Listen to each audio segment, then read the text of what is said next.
अब आज मैं आपको एकदम नए विषय की तरफ ले चलता हूँ। अक्सर बातचीत में मैंने इन दिनों 4-5 दिन की छुट्टियां थी तो सीकर भी गया, दाता रामगढ़ गया, फतेहपुर शेखावटी गया, लक्ष्मणगढ़ गया, फिर भीलवाड़ा गया, आसीन गया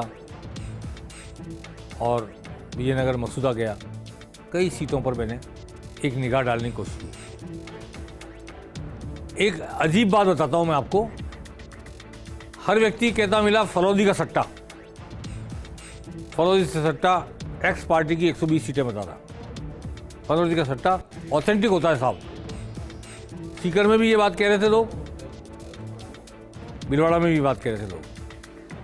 हो सकता है फलौदी का सट्टा कोई ऑथेंटिक वजूद रखता हो,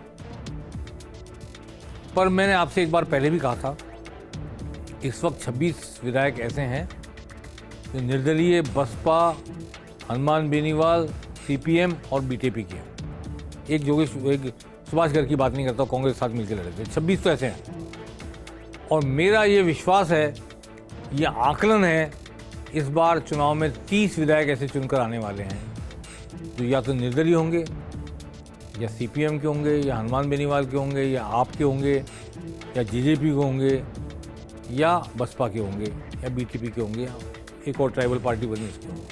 30, 26 से 30, 4 की संख्या बढ़ा रहा हूँ मैं सिर्फ। तो फिर 170 सीटें दोनों पार्टियों में बंटने वाली हैं। तो 120 सीट किसी की तभी आ सकती है जब दूसरी पार्टी की 50 सीट आए।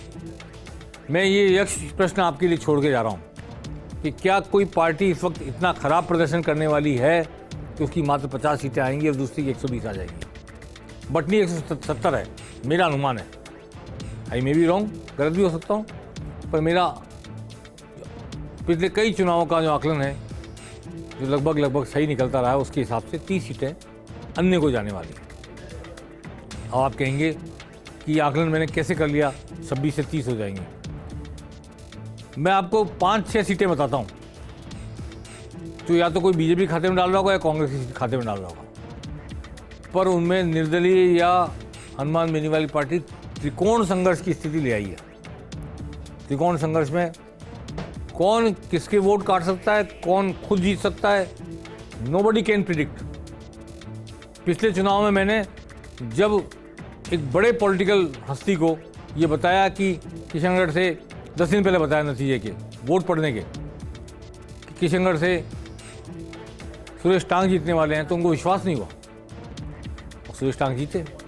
आज मैं फिर ये बात कहने वाला हूँ, किशनगढ़ में त्रिकोण संघर्ष की स्थिति है। मैंने पहले भी कहा था कि सुरेश टांग निर्दलीय विधायक हैं, कांग्रेस की सरकार का समर्थन दिया, लेकिन बदले में वो कांग्रेस का टिकट नहीं लेना चाहेंगे। उनको सूट ही नहीं करता कांग्रेस चुनाव पर टिकट पर चुनाव लड़ना। चांस की बात ऐसी परिस्थिति बन गई, भागीरथ चौधरी को बीजेपी ने टिकट दिया, सांसद को।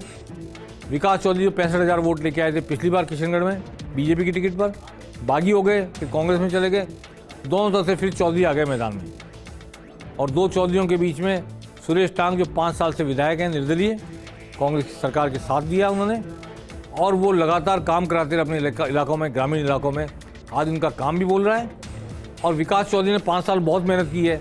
नौजवान ने चुनाव हारने के बाद अजमेर यूनिवर्सिटी छात्र संघ अध्यक्ष रहे, उनकी मेहनत भी बोल रही है। भागीरथ चौधरी ने सांसद रहते हुए क्या किया, ये वही बता सकते हैं। लेकिन वहाँ त्रिकोण संघर्ष हो गया किशनगढ़ में। अगेन अजमेर नॉर्थ, ज्ञान सारस्वत कई बार के पार्षद बगावत कर रहे हैं, भाजपा का एक बड़ा धड़ा उनके साथ जा रहा है। वासुदेव देवनानी परेशानी में है, और वहाँ पर कांग्रेस से महेंद्र राठौर को टिकट मिला है जो 4,000 वोट से हारे थे पिछली बार। इस बार वो होशियारी से चुनाव लड़ रहे हैं। पिछले घाव को उन्होंने अच्छे सहेज के रखा हुआ है। वासुदेव देवनानी वर्सेज ज्ञान सारस्वत वर्सेज महेंद्र राठौर, कांग्रेस, बीजेपी और निर्दलीय या बागी भाजपा। Again triangular fight 2। फिर नसीराबाद में आ जाइए, नसीराबाद में भी अगेन ट्रेंगुलर फाइट है, उस पर हम फिर आएंगे। मसूदा पर जाएं, मसूदा में ट्रेंगुलर फाइट। कैसे? कांग्रेस ने राकेश पारी को टिकट दिया, वर्तमान विधायक हैं। और बीजेपी ने अभिषेक सिंह को टिकट दिया, बाद में काटा, फिर कानावत को टिकट दिया, वीरेंद्र सिंह कानावत को, और वहाँ त्रिकोण संघर्ष बना रहे हैं सचिन सांकला। सचिन सांकला आरएलपी के टिकट पर चुनाव लड़ रहे हैं। सचिन सांकला वैश्य वर्ग से आते हैं, विजयनगर नगर पालिका के अध्यक्ष रहे हैं, कांग्रेस से टिकट मांग रहे थे, आरएलपी से टिकट लेके आए, और अगर वैश्य वर्ग ने उनका साथ दे दिया तो जाट आरएलपी के नाम पर एकजुट हो गए, तो ये त्रिकोण संघर्ष बन जाएगा। हालांकि यहाँ वाजिद खान चीता भी मैदान में है, लेकिन एक बार 2013 में उनको 22,000 वोट मिले थे, 30,000 वोट हैं चीता मेहरात के। तो उसके बाद कयूम खान ने जब चुनाव लड़ा 2018 में, तो फिर मुस्लिम वोट शिफ्ट हो गए कांग्रेस में, और वो जो तीसरे व्यक्ति को अपना समझ के वोट देने की वो गलती थी, नहीं दोहराई। इस बार मुस्लिम समुदाय क्या एक्शन लेगा? क्या वाजिद खान चीता के साथ बना रहेगा या कयूम खान के साथ जो व्यवहार किया वो व्यवहार करेगा? ये देखने वाली बात होगी। लेकिन अभी हालात ये हैं कि त्रिकोण संघर्ष है, और त्रिकोण संघर्ष में सचिन सांकला आरएलपी के त्रिकोण बना रहे हैं। इसके बाद भीलवाड़ा की बात करते हैं।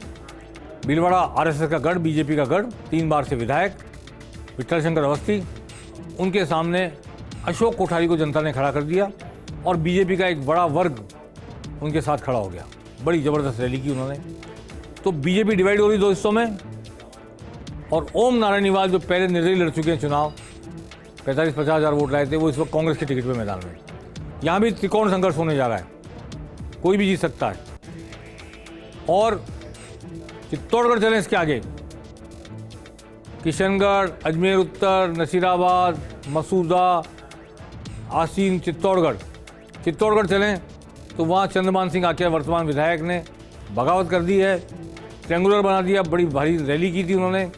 और वहाँ पर कांग्रेस के सुरेंद्र सिंह जाड़ावत, नरपत सिंह राजवी जो विद्याधर नगर से विधायक थे, इनको वहाँ शिफ्ट किया गया, और चंद्रमान सिंह आकिया जो वर्तमान विधायक हैं बीजेपी के, लेकिन बागी होकर चुनाव लड़ रहे हैं। ये ट्रेंगुलर बना रहे हैं इस संघर्ष को ट्रेंगुलर बना रहे हैं। और अब आता हूँ मैं नसीराबाद पे और आसीन पे। नसीराबाद में कांग्रेस ने नया टिकट दिया, गुजर हैं लेकिन वो शासन के अध्यक्ष रहे हैं, महेंद्र सिंह गुजर को और रामनारायण गुजर को टिकट नहीं दिया, गोविंद सिंह गुजर के पुराने परिवार के सदस्यों को टिकट नहीं दिया। अब रामस्वरूप लांबा जो सांवरलाल जाट के बेटे हैं, सांसद रहे, मंत्री रहे केंद्र में, राज्य में, उनके बेटे अभी विधायक हैं, वो हैं बीजेपी से। उनके सामने शिव प्रकाश गुजर है कांग्रेस से, और शिवराज सिंह पराड़ा कोई राष्ट्रीय जनशौर्य पार्टी उनके पिताजी ने बनाई है, लेकिन इनकी माताजी इस वक्त जिला प्रमुख है और तोड़फोड़ से जिला प्रमुख बनी है, और भंवर सिंह पराड़ा के बेटे हैं। ये त्रिकोण बना रहे हैं नसीराबाद में। और अब बात करते हैं हम, मैं समझता हूँ आसीन की बात करनी चाहिए। आसीन में भी त्रिकोण संघर्ष की स्थिति बन गई है। वर्तमान विधायक को टिकट दिया है जब्बर सिंह सांकला, बीजेपी ने 154 वोट से जीते थे वो पिछली बार, आगामी लाल मेवाड़ा के बेटे से जीते थे। अब आगामी लाल मेवाड़ा खुद मैदान में आ गए। आगामी लाल मेवाड़ा एक बार निर्दलीय विधायक रहे, बाकी 4 बार चुनाव में चाहे कांग्रेस की टिकट में लड़ा, चाहे उनके बेटे ने लड़ा, निर्दलीय लड़ा, हमेशा हारे हैं। लेकिन कांग्रेस ने फिर टिकट दिया उन पर विश्वास करके, और बीजेपी के विधायक तो आज के मैदान में है ही, लेकिन धनराज गुजर जो नगर पालिका के अध्यक्ष थे गुलापुरा के, वो मैदान में उतर गए आरएलपी के टिकट पर। और अगेन मैं कहना चाहता हूँ, गुजरों के जितने वोट हैं वहाँ पे और जाटों के वोट हैं, अगर आरएलपी के नाम पर, हनुमान बेनीवाल के नाम पर जाट इनके साथ आए और गुजर मतदाता ने इनके पक्ष में मतदान किया, तो बाकी दोनों की कास्ट इक्वेशन उसके अकॉर्डिंग नहीं है जिसके अकॉर्डिंग धनराज गुजर के। अगेन त्रिकोण हो रहा है। एक और मैं अंत में जाते जाते बताना चाहता हूँ, कैलाश मेघवाल भीलवाड़ा के शाहपुरा से चुनाव लड़ रहे हैं। कांग्रेस ने एक रैगर को टिकट दिया है, भाजपा ने बैरवा को टिकट दिया है, लेकिन कैलाश मेघवाल ने निर्दलीय ताल ठोक दी है। लालाराम बैरवा बीजेपी के हैं और नरेंद्र रैगर कांग्रेस के हैं, और ये दोनों, नरेंद्र रैगर तो बिल्कुल नया चेहरा है। कैलाश मेघवाल 90 साल की उम्र में ताल ठोक के मैदान में निर्दलीय उतर रहे हैं। पहले उन्होंने हमसे कहा था पिछली बार 75,000 जीता, अब के 90,000 से जीतूंगा, चाहे पार्टी टिकट दे ना दे। तो मैं आपको ये बता रहा था कि किशनगढ़, अजमेर उत्तर, नसीराबाद, मसूदा, आसींद, भीलवाड़ा, चित्तौड़गढ़ और शाहपुरा, ये मैंने आपको 8 सीटों की जानकारी दी जहाँ त्रिकोण संघर्ष के हालात है और कोई भी जीत सकता है। त्रिकोण में ये नहीं कह रहा कि बीजेपी कांग्रेस जीतेगी। तो क्या कोई प्रिडिक्ट कर सकता है कि एक्स पार्टी इतनी सीटें जीतेगी, वाई पार्टी इतनी सीटें जीतेगी? त्रिकोण में तीसरे कोण का भी जीत सकता है। कोई परमिटेशन कॉम्बिनेशन नहीं होता कि 2 ये जीतेंगे, 2 वो जीतेंगे, 3 ये जीतेंगे, ऐसा नहीं होता। बंटवारा नहीं होता। हर जगह की जनता लोकल परिस्थिति के अनुसार, और मोदी के दौरे होंगे, अमित शाह के दौरे होंगे, प्रियंका गांधी का दौरा होगा चित्तौड़, इन सब के बाद कोई हवा बनेगी, फिजा बनेगी, उस दिन की बात उस दिन करेंगे। फिलहाल त्रिकोणात्मक संघर्ष है इतनी जगहों पर जहां मैं जाके आया हूं या जहां के बारे में जानकारी मैंने हासिल की है। तो इसलिए ये प्रिडिक्ट करना किसी एक पार्टी की 120 सीट आ रही है, मेरी समझ में बहुत जल्दबाजी होगी। अभी बहुत सारा खेल होना बाकी है, और जहां त्रिकोण संघर्ष हो रहा है ऐसी कम से कम 50 सीटें हैं प्रदेश में 200 में से, जहां त्रिकोण या चतुष्कोणिक संघर्ष के आसार बन रहे हैं, वहां पर किसी भी एक पार्टी के लिए जीत का रास्ता आसान नहीं है, प्रिडिक्ट कर पाना आसान नहीं है। इसलिए प्रदेश की सीटों की गणना किसी पार्टी करना इस वक्त आसान भी नहीं है, संभव भी नहीं। पेनल्टी कॉर्नर में आज बस इतना ही। नमस्कार।